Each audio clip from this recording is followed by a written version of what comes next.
ક્યારે એવું વિચાર્યું છે કે જો અલગ અલગ સબ્જેક્ટ્સને એકસાથે ભેગા કરી દઈએ તો ભણવાની મજા જ કંઈક ઓર થઈ જાય? બસ આજે આપણે શિક્ષણની આવી જ એક સુપર્બ મેથડ એટલે કે વિષય એકીકરણ પર વાત કરવાના છીએ. એ શીખવાની રીતને બિલકુલ બદલી નાખે છે. જરા વિચારો તો, શું એવું શક્ય છે કે ગણિત, ભાષા અને વિજ્ઞાન આ બધાને અલગ અલગ ભણવાને બદલે બસ એક જ પ્રોજેક્ટમાં એકસાથે શીખી લેવાય?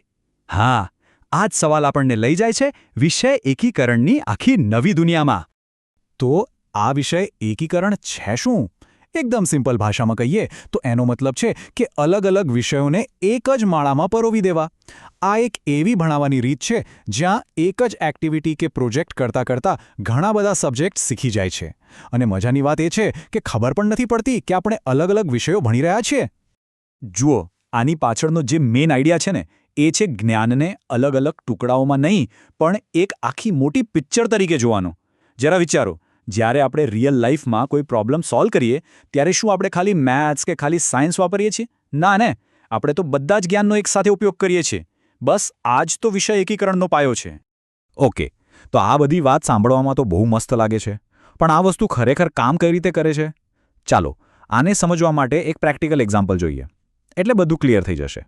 ચાલો માની લઈએ કે એક પ્રોજેક્ટ છે અને એનો ટોપિક છે આપણું પર્યાવરણ. હવે જોઈએ કે આ એક જ ટોપિક કેવી રીતે સાયન્સ, મેથ્સ, લેંગ્વેજ અને સોશિયલ સાયન્સ આ બધાના દરવાજા ખોલી નાખે છે. સૌથી પહેલાં સ્ટુડન્ટ્સ બની જશે વૈજ્ઞાનિક. એ લોકો ક્લાસની બહાર જશે, આસપાસના વૃક્ષોને જોશે, એના અલગ અલગ પાંદડાઓને ઓળખશે અને એ સમજશે કે આ ઝાડ આપણા પર્યાવરણ માટે ખરેખર કેટલા જરૂરી છે. આ એકદમ રિયલ હેન્ડ્સ ઓન એક્સપિરિયન્સ કહેવાય. પછી વારો આવે છે ગણિતના જાદુનો. સ્ટુડન્ટ્સ ઝાડ ગણશે, એની ઊંચાઈ માપશે અને પછી આ બધો જે ડેટા ભેગો થયો છે એના મસ્ત મજાના ગ્રાફ અને ચાર્ટ બનાવશે. એટલે કે એ લોકો ખાલી ગણતરી નથી કરતા, પણ ડેટાને કેવી રીતે સમજવો અને કેવી રીતે બતાવવો એ પણ શીખી રહ્યા છે. હવે ડેટા તો રેડી છે, તો હવે સમય છે વાર્તા કહેવાનો. અને અહીં કામ આવશે ભાષા. સ્ટુડન્ટ્સ એમણે જે કંઈ પણ શોધ્યું એના પર એક રિપોર્ટ કે નિબંધ લખશે. આનાથી શું થશે? એમની લખવાની સ્કિલ તો સુધરશે જ, પણ સાથે સાથે પોતાની વાતને વ્યવસ્થિત રીતે કેવી રીતે મૂકવી એ પણ શીખવા મળશે.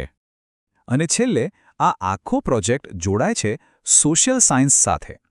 હવે સ્ટુડન્ટ્સ એન્વાયરમેન્ટને કેવી રીતે બચાવવું, આપણી સોસાયટીની શું જવાબદારી છે, એવા મોટા મુદ્દાઓ પર ડિસ્કશન કરશે.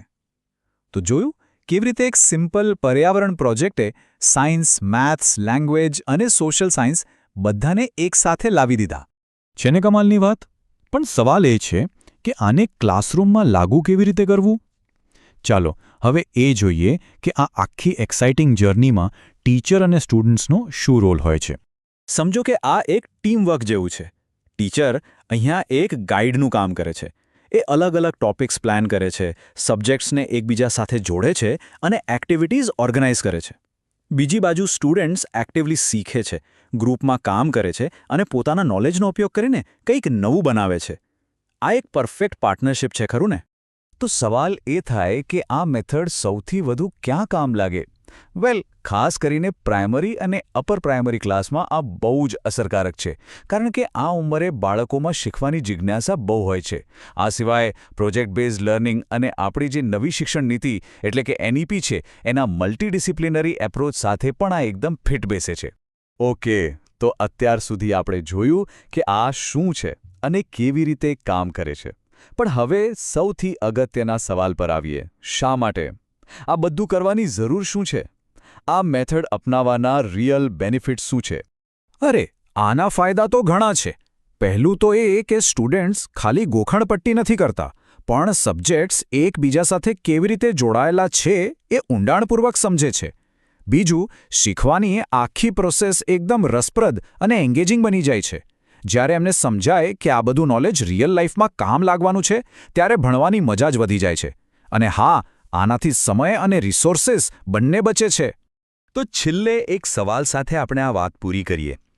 જરા વિચારો કે જો આપણે ભણતરને અલગ અલગ સબ્જેક્ટ્સના બોક્સમાં વહેંચવાને બદલે જ્ઞાનના એક મોટા જોડાયેલા નેટવર્ક તરીકે જોઈએ, તો એ આપણી શીખવાની અને વિચારવાની રીતને કેટલી હદે બદલી શકે છે. આના પર વિચારવા જેવું ખરું નહીં?